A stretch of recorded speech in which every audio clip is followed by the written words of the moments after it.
সবাই কাকতালি দেই।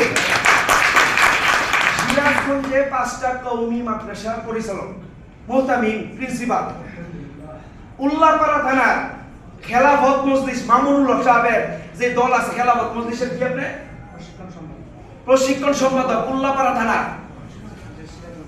সেটা তো জেলার প্রশিক্ষণ সম্পাদক। এটা কি নর্মাল ফর্ম? তাহলে উনাকে প্ল্যান দেখাইলাম। প্ল্যান দেখানোর পরে উনি পরের দিন আমার সাথে দেখা করছে। পরের দিন দেখা করার পরে ওনার পলিসি আসছে 1,32,000 সামথিং, রাইট? তখন ওনার কাছে কত টাকা নাই কি না, আমি ওনাকে বললাম পকেটও আছে কত, উনি বলছে 16,000 টাকা আছে, এটা মাদ্রাসা, ঠিক কিনা? তখন আমি কিছু টাকাটা বাইর করে, মানে আমি এমন ভাবে বলছি যেমন ওনার কাছে আমি টাকা পাই, ভাবটা এমন হয়েছে আর কি, উনিও বাউ করে দিয়েছি, মানে ওনার এমন একটা বাউ ফেলাইছি টাকা উনি পকেট দিয়ে বাইর করছে। আমি কিছু এটা উনি আমাকে বলছে 2-3 দিন পরে টাকা দিবে।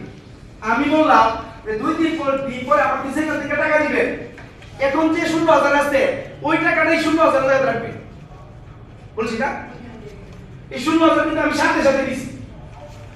16 ওনার কাছে ওরা হয়তো 50 টাকা 100 টাকা 200 টাকা ছিল, right?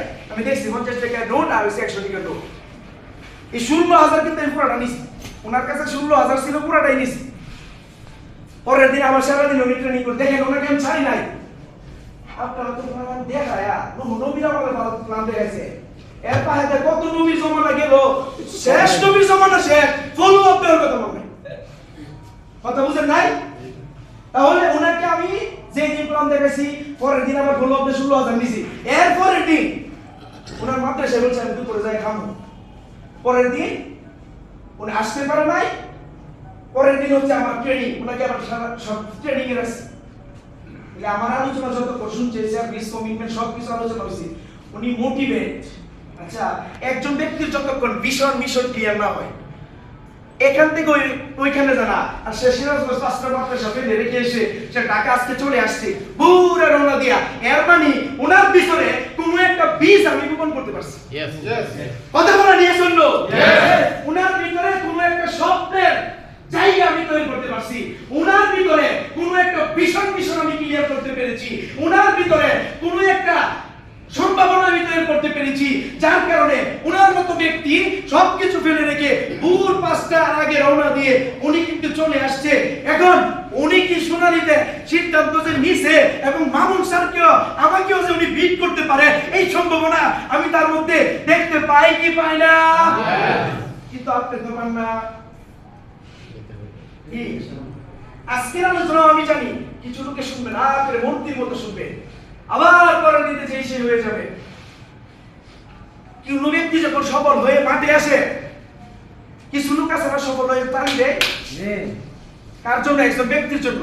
Say for example BM Al Mamun sir, ওনাকে দেখি সবাই তালি দেয়, আবার উনি তালিটা গ্রহণ করে উনি কি খুশি হয়, রাইট? তাহলে আপনি কি তালি দেওয়ার দলে থাকবেন, না আপনাকে দেখে মানুষ তালি দিবে সেই দলে থাকবে? সেই দলে দেওয়ার দলে থাকবেন ইনশাআল্লাহ। বলে না দেওয়ার দলে, তালি নেওয়ার দলে না দেওয়ার দলে? মুখে কইতেছেন নেওয়ার দলে, মুখে কইতেছেন কি নেওয়ার দলে। কয়েকজনে কইছে 18 তারিখ টাকায় কবে করে, আমি তাদেরকে ভুল দেই না, দেখি এবার কি করে। গুড়ি চালাইছেন, আকাশে গুড়ি উড়াইছেন, না ডাইছেন, সুতা ছাড়ে না? কয়েকজন আমাকে কমিটমেন্ট দিয়েছে খাতায় লিখে 18 তারিখ ঢাকা চলে আসবে, ওরা এখানে আছে, তারা বলছে 18 তারিখ ঢাকা আসবে। আমি তাদেরকে 18 তারিখকে আজ পর্যন্ত ফোন দেই নাই, খাতায় লিখে কমিটমেন্ট দিয়েছে। দেখি এটা পুতুল খেলা মনে করে, এটা ওনার ভিতরে সিরিয়াসনেস না, আজ পর্যন্ত তাদেরকে কল দেই নাই।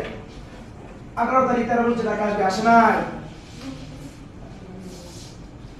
তাহলে আপনাকে নিয়ে আমি বহুদূর কিভাবে যেতে পারি? কথা কি যৌক্তিক না অযৌক্তিক? 18 তারিখ মানে 18 তারিখ, 10টা মানে 10টা, 10টা কখন 10টা 10 হতে পারে না। কথা বুঝেন নাই? ছোট ছোট করে আপনি প্ল্যান দেখাই একটু রাত হইলে বাইরে যাওয়ার জন্য